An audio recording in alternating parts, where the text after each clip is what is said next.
Hello everyone, কেমন আছেন সবাই? কিচেনে আসলাম। এদিকে ফল ভিজিয়ে রেখেছি ভিনিগার দিয়ে। প্রতিদিনই খাই তো ভিজিয়ে রাখতে হয়। আর আজকে রান্না করব।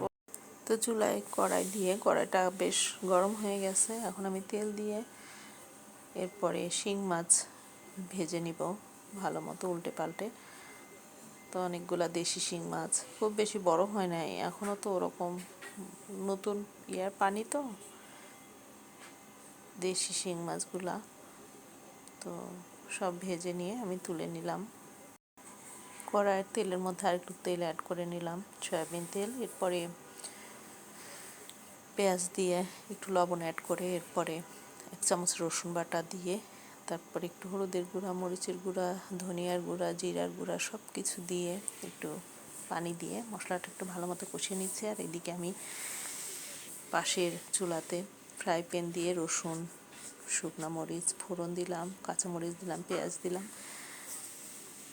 তারপরে একটু নেড়ে চেড়ে নিয়ে একটু ভেজে নিব প্রথমে। তো এদিকে আমার মশলা কষানো একটু নাড়াচাড়া করে নিচ্ছি। পেঁয়াজ রসুন ভাজা হয়ে গিয়েছে। এখন পালং শাক দিয়ে দিলাম। আমি একটু সিদ্ধ করে নিয়েছিলাম, 4 আটি পালং শাক ছিল তো বেশি করে নিয়ে আসছে। একটু সিদ্ধ করে বক্সে রেখে দিব ফ্রিজে, আর বাকিটা ভেজে ফেললাম। তো এদিকে মশলা কষানো হয়ে গিয়েছে। ডাটা দিয়ে, আলু দিয়ে শিং মাছের ঝোল করব।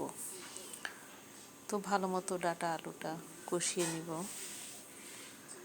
ডাটা আমার খুবই প্রিয় তরকারি, মানে প্রতিটা সবজি পছন্দ করি, তবে 2-1টা সবজি আমি খাই না। তাছাড়া যেমন আলুটা কম খাই, একদমই কম।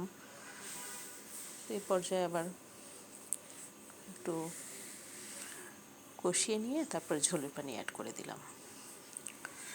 বলক এসে গেছে। ভেজে রাখা শিং মাছগুলো অ্যাড করে দিলাম।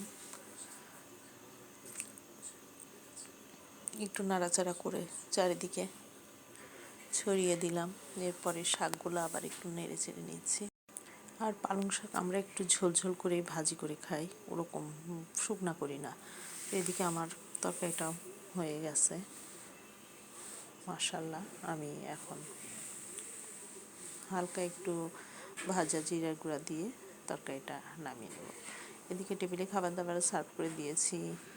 পালং শাক ভাজি, ডাল, ফলি মাছ ভেজে নিয়েছি একদম ডিপ ফ্রাই করে, দেশি স্টাইলের সালাদ, আর এখানে শিং মাছের তরকারি।